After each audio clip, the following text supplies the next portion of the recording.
Hello, beer tubers, and welcome to yet another brewery showcase with me, Peter, the master of Papas, today joined by Henrik, the general of Gylden. Yes.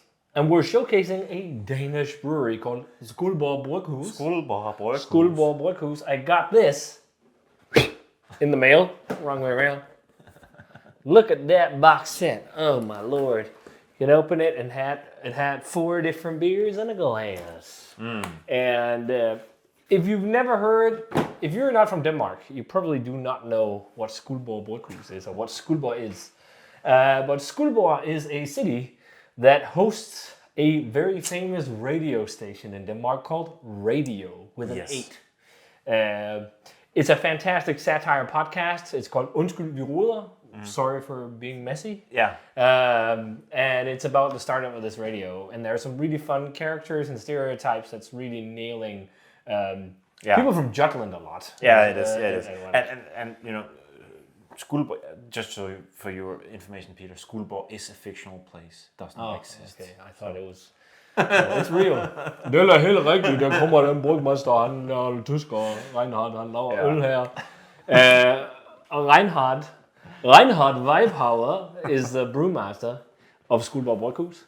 He's on the back too. They've got a seriously silly story on the back, and then it's founded before the Danish flag fell from the sky in 1218. Of course it is. And then there is, if you've ever heard the podcast, there's like they talk about there's an occasion with Nisseafbrænding where they burn leprechauns. It's the logo here on front is the city emblem where there's 2 dragons, Gorm og Bent, and then there is a leprechaun that they're burning, and they do that every Christmas where they burn a child. They burn, and they do that in the podcast where they actually burn a child. Yeah. And of course, Klaus Bundgaard, who is Fandme så pisse dygtig. He's very good. He's been the leprechaun the past 2 times. The owner of the radio station. But it's an amazing podcast, and you should listen to it if you like satire. There's also the stereotype, which is so well nailed with the brewmaster at Skuldborg Bryghus being German, because there's so many German brewers brewing at small local breweries around Denmark, which is funny. Shout out to Tom Schafferhans, han er også fra Tyskland. Yes. Ja, han kommer dernede fra.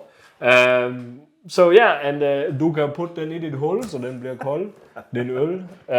That's also, there's so many references and whatnot to that show. But check it out if you haven't already. We're going to try the beers. Yeah. This is how you do marketing for your things. Like, this is insanely well done. And they've done some really crazy sponsorships with like Fasa candies. But they've done a lot of things where they've marketed the show. And one of the big things is that they finally, at first they just released this one, Daggry, Golden Dawn, which is the best beer for breakfast, according to the brewmaster. Yeah. And that came out last year. And then nothing really happened for a long time. And then they decided to release 3 other beers. And then they did this gift box with all the bottles they've done so far and a glass. I think we should just start from one end and start with their Skuld Pilsner. Oh yeah. This was called Skuld, something like Skuld? Skuldborg. I can't remember. They said in the podcast that they were sued by Carlsberg. So they can't actually call it Skuldborg. Yeah. So let's try the Pilsner. Golden Dawn is the world's best morning beer. Yeah, but we're not drinking Golden Dawn. Sorry. We're drinking Skuld Pilsner. Yeah. It's hazy and dark. Yeah. The thing that really scares me is that the colors are slightly gray, and I know in the past there's been some issues with oxidation at the brewery. Well, it's brewed at Skuldborg Bryghus, of course. Yeah. But maybe it's also made at Randers Bryghus. 1218. Yeah, but lightly hazy. I mean, there are some specks in there. I think orangey. I've had a few good beers from Randers Bryghus. I think they made a Kim Larsen øl. Isn't that right? At some point. Yeah, the gasoline. The gasoline beer is actually quite decent. But we need to check out the beers because we talk too much. Let's do it. Smell it first. Ooh, it's buttery. You smell that? Yeah. Den lugter lidt af smør. Det er noget dansk noget. It's definitely got diacetyl. Yeah.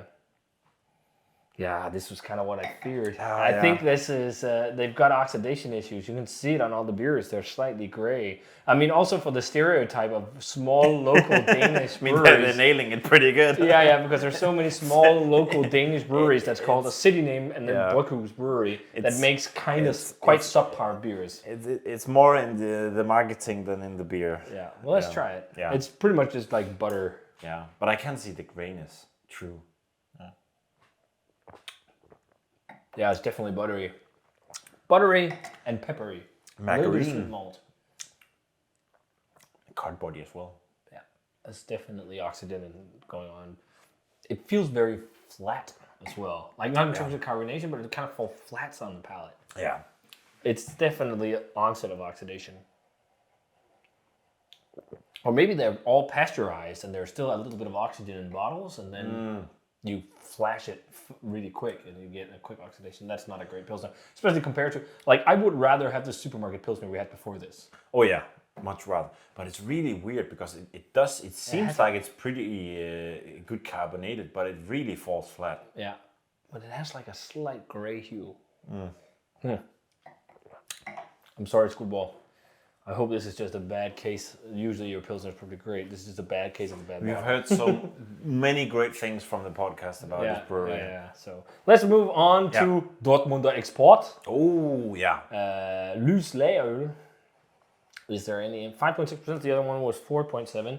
This one, Of course the it's got a lot of Danish things. This is their interpretation of a classic, but it's that they drink Dortmunder. But let's check this one out. So that's quite dark as well.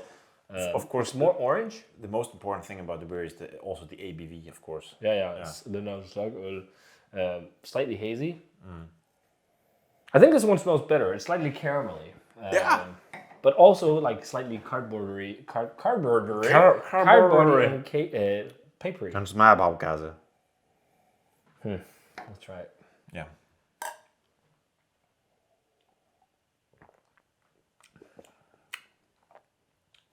I think it's better than the Pils. It's quite a bit better than the Pils actually. I think that it doesn't seem as highly oxidized as the Pils, and it tastes similar to a classic. Yeah. Like it's like slightly sweet malty, slightly caramelly, and peppery, but it's nothing special. It doesn't have fresh vibrancy, and it doesn't have that fresh, like the Augsburger Herrenpils we had from Legally had that like super pure, fresh, clean lager taste. This tastes a bit like almost dirty.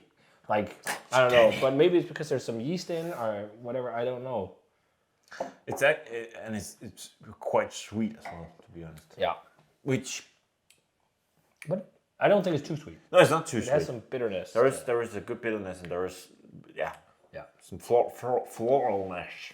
It's also very whatever, slightly watery too. Let's jump over to the next one. We're doing this quite quick, as I don't want this video to be too long. Havmunken, an IPA, 5%. Their IPA is an IPA that takes you by the collar and says, hej med dig, din skider væk. Nu skal vi arbejde lidt med hinanden. They got some interesting things. I don't even want to try and translate that.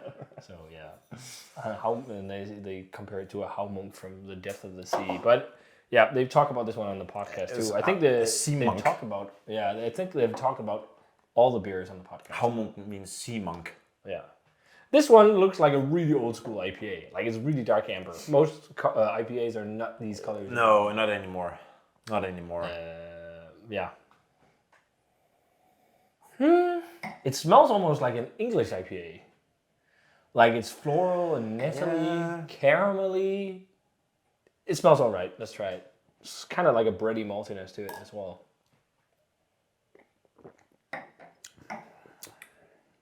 Quite bitter, quite malty. Really old school IPA. I actually think that's probably the best so far.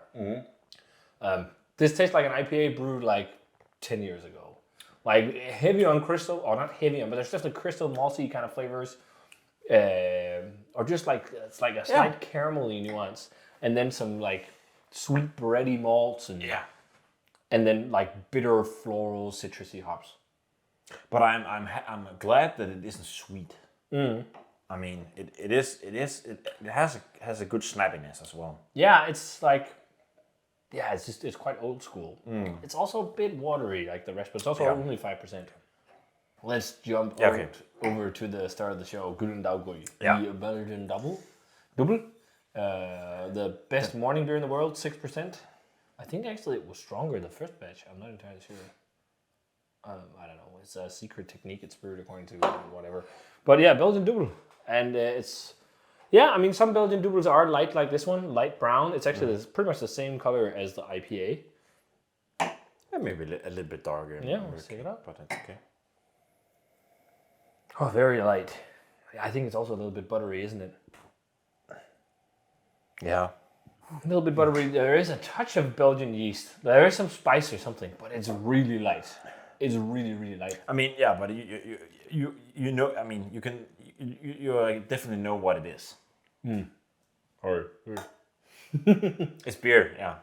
But I mean, you can smell that it is a Belgian something. Yeah. Interesting. It almost had flavors there for a second that reminded me of like a Dunkelweizen, like a dark Hefeweizen. Yeah. There's some banana or something. Yeah, exactly. That was what I was about to say, that there is a bit of the banana aroma in here. But usually, sometimes you can get a little bit of that in Belgian beers. But definitely some spice and whatnot. It's okay. It's okay. I definitely think the last two are the best. This is actually, I mean, yeah. I think it's pretty decent. Yeah. There is a and bit, the buttery nuance suits this kind of beer too. Yeah. I mean, it's yeah. But there is some, butter, margarine stuff going on as well. Which one is your favorite?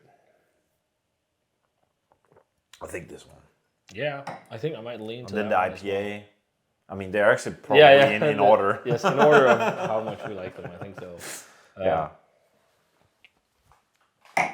And I wouldn't grade the Pilsner because it's clearly off. The rest are probably around the 60s. I think they're quite boring subpar beers.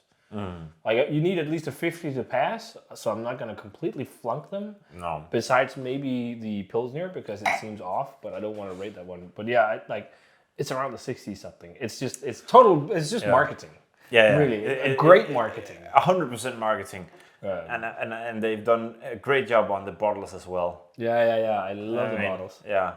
And I think it's Anders Bryghus that brewed them. I'm not entirely sure. I think I saw that someone talk about it online, but it doesn't say. It just says it's Skuldborg Bryghus, which is also interesting because I think actually that you need the place of production on the label. Actually, you do? In terms of law. Well, I mean, sure. They're not really known for following the law in the podcast, so that's very on par with what else they're doing. They kind of have their own law in Skuldborg. They're really not that great beers, though. No. I mean, I must say. Well, but they are At beers, least for and beer geeks. they have alcohol in it, and I think that's most important. I'm sure a lot of people will enjoy these, and I think like an audience like our parents or something like that will think, "Oh, these are nice." Like someone who's not like geeking out about beer will appreciate this stuff, and a lot of the audience of Undskyld Ruder is not beer geeks. They're just fans of the shows, and they're gonna love being able to drink these beers. So that's How much do they cost? The gift box, 4 bottles in a glass, was 299 crowns. So they're around what? How much is that if you split it up? I mean, around 40-50 crowns each. Yeah, I think they're sold for 35, and the 30, and the expensive ringer is the glass. I mean, that's quite a high price for beers of this quality. I would rather drink Anarchist, and I would probably rather drink Carlsberg or like some of their like Jacobsen kind of things. To be 100% honest. You know that the guys from the podcast has been drinking these beers, so you are almost drinking the beer with them. Yeah. Oh, amazing. Exactly. There's so many great. Yeah. Go listen to Unscrewed Ruder. If you guys had a chance to try any of the beers, let us know. It was fun to run through them. So I would say to the guys making these beers, stick to the podcasts. Yeah. That's what you do best. But so it's also great marketing. I mean, come on, this is extra money. It's extra money. That's extra true. Money. That's I think it's going to be sold in the and if that helps to make the podcast, then I'm fine with it. So that does it for the brewery showcase of Skuldborg Bryghus. There we go. If you guys had any of the Skuldborg Bryghus beers, let us know. If you got this fancy gift box, I mean, I'm almost sure that the gift box was big part of the price of this Probably. mix pack as well. But if you guys had these, let us know. As always, remember to comment, subscribe, check out the Facebook fan page and Twitter and Instagram. Give the video a thumbs up if you enjoyed it. Ring the bell for future notifications. And we're going to say cheers. Shall we say the last thing then? Skål vel, så skål vel, Skuldborg! Cheers. Pisse, Daggry.